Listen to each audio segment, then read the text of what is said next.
Hi, welcome back to my channel. Hai.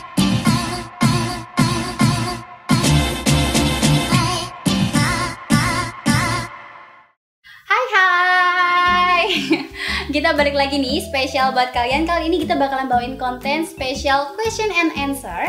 Karena kemarin banyak banget yang tanya ke Gita dan Gita belum sempat balesin di YouTube maupun di Instagram. Maka dari itu kita bakalan bahas di sini semua karena udah kita rangkum beberapa pertanyaan yang emang banyak banget ditanyain. Gitulah. Sebelum itu, like dulu dong. Dan juga kita minta subscribe-nya bagi kalian yang belum subscribe, langsung subscribe sekarang juga. Dan kita juga mau ngucapin terima kasih banyak karena kita udah menembus subscriber yang lumayan banyak. Yeay! Terima kasih banget buat kalian yang udah bersedia buat nge-subscribe channel kita. Semoga dengan kalian subscribe channel kita bisa memberikan informasi yang menarik dan informasi yang berguna buat kalian semua. Langsung aja yang pertama, gak usah basa-basi lagi. Yang pertama, langsung aja yang pertama. Yang pertama ini adalah dari Anissa Pekalongan. Ini salah satu untuk mewakili semuanya ya. Kak, kalau udah diet tidur melulu pengaruh nggak? Kalau menurut kita nggak masalah sih. Kecuali kalau posisinya seperti ini. Kalian habis makan siang, kenyang banget kalian langsung tidur. Nah, itu bener-bener bikin kalian tambah gemuk tuh. Soalnya emang posisi kalian lagi kenyang, terus kalian buat istirahat kan otomatis semua otot lagi relax tuh. Dan itu akan menyebabkan lemak menumpuk di perut gitu. Tapi kalau misalnya kalian makan siang jam 12 dan kalian tidurnya jam 2 siang gak masalah. Jadi kalau menurut kita sih mending kalau lagi diet daripada tidur mending olahraga ya kan. Atau kalau gitu kalian bisa jalanin aktivitas lain seperti mungkin kalau kalian anak kampus kalian bisa ngerjain skripsi tuh. Olahraga mahasiswa tuh ya. Terus yang kedua mungkin kalian bisa shopping, kalian bisa berenang, kalian bisa apapun. Jadi banyak aktivitas banget yang bisa kalian lakukan kayak gitu. Langsung aja yang kedua ya. Yang kedua ini dari Rani Atun. Kalau misalkan udah kecanduan ngemil kayak gimana? Kalian diet tapi kecanduan ngemil itu benar-benar hal yang bertentangan banget ya. Jadi menurut kita kalau emang kalian benar-benar niat untuk diet, jadi kalian harus ubah pola mindset kalian. Semula kalian suka banget ngemil, kalian harus kurangin ngemil itu gimana pun caranya, kita nggak mau tahu.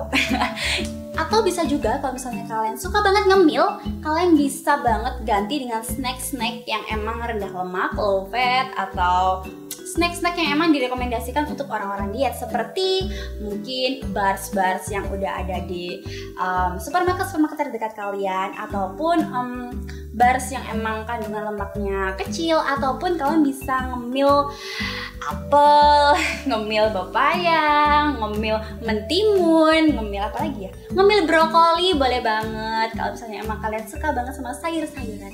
Jadi emang pilihannya kayak gitu sih. Kalian boleh ngemil tapi emang ngemilnya jalurnya beda, bukan ngemil kayak kentang goreng, ngemil kayak kerupuk gitu bukan, tapi emang ngemil jalurnya beda kayak gitu. Next, pertanyaan ketiga. Pertanyaan ketiga ini adalah dari Linda Monella.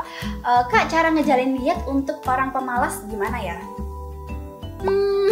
Susah sih jawabnya.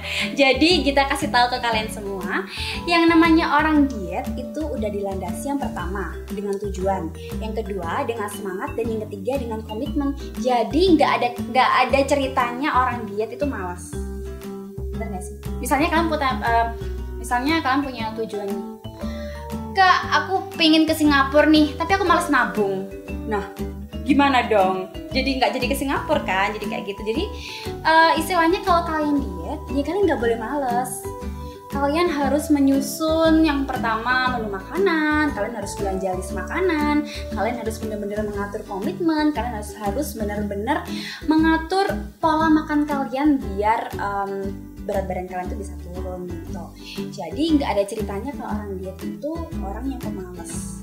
Meskipun diet kalian ngurangin makanan, tapi kalian juga harus semangat. Nah, semangatnya itu semangat olahraga, terus semangat untuk menolak makanan-makanan yang emang menghambat diet kalian. Jadi kayak gitu, dan semangat juga untuk nurunin berat badan kalian. Dan langsung pertanyaan yang keempat. Ini juga banyak banget teman-teman tanya ke kita. Salah satunya dari Sally dan juga dari Handita. tanya ngukur berat badan ideal tuh kayak gimana. Jadi kita kasih bocoran rumusnya. Rumusnya adalah tinggi badan kalian dikurangin 110. Nah, pada umumnya untuk mengukur berat badan ideal tuh kayak gitu. Itu cara yang paling simple dan cara yang paling bisa diterawang. Nggak usah pakai kalkulator kali ya. Kalau kalian pinginnya lebih ribet lagi, kalian bisa langsung ke pakarnya mungkin. Kalian bisa timbang berat badan, itu ada timbangan berat badan yang udah bisa ngukur kadar lemak, kadar air, kadar apa, nah itu kalian bisa banget ke sana. Kalau kalian nggak mau ribet, kalian langsung aja bisa. Jadi tinggi kalian dikurangin 110 gitu. Jadi kalau kita tingginya 160 dikurangin 110, jadi berat badan idealnya ada 50 kilo gitu. Dan berhubung sekarang masih kurang 5 kilo ya, semangat! Dan pertanyaan yang kelima dari Maudina. Kak, gimana kalau buat orang yang gak suka oatmeal? Nah, ada banget solusinya bagi kalian yang mau diet tapi kalian gak suka oatmeal. Kalian bisa ganti oatmeal pakai roti gandum. Jadi kalau kita menyarankan kan setiap sarapan kalian pakai oatmeal tuh, kalian bisa ganti pakai roti gandum. Nah, roti gandum itu menurut kita udah super duper lebih enak daripada oatmeal, bener nggak? Kalian bisa combine roti gandum tuh dengan selai kacang, dengan Nutella, ditambahin pisang juga boleh, terus dipakein susu kental manis juga boleh banget. Nah, itu tuh penggantinya. Kalau misalnya kalian emang nggak suka roti gandum, nggak suka oatmeal, diganti pakai apaan ya? Kalau kita sih jujur dulu kita nggak suka oatmeal, kita nggak suka roti gandum. Tapi emang berhubung kita niatnya pengen diet, ya udah kita berubah pola mindset, jadi menyukai roti gandum, menyukai oatmeal, dan alhasil usaha nggak akan mengecewakan kan? Dan pertanyaan yang terakhir, yakni adalah boleh nggak sih saat haid kita masih tetap olahraga? Yes or no? Nah, karena banyak banget yang tanya, kita kasih jawabannya menurut pengalaman pribadi kita. Jadi pengalaman nih, kalau kita cewek-cewek lagi haid, itu kan pasti perut sakit banget kan. Buat jalan aja sakit, apalagi mau olahraga pasti bakal nggak kuat banget kan. Jadi cara mengatasinya adalah pada haid hari pertama, hari kedua, dan hari ketiga kita off olahraga. Baru hari keempat serasa perut udah nggak begitu sakit dan haidnya udah nggak begitu bancar apa sih? Dan haidnya udah nggak begitu se-ekstrim yang kemarin, kita baru berani olahraga di hari keempat karena emang lebih nyaman, terus lebih aman, dan juga nggak takut bocor nggak ya? Jadi kayak gitu. Jadi nggak masalah banget kalau kalian haid, kalian mau olahraga, tapi emang harus di hari keempat. Nggak diharusin sih.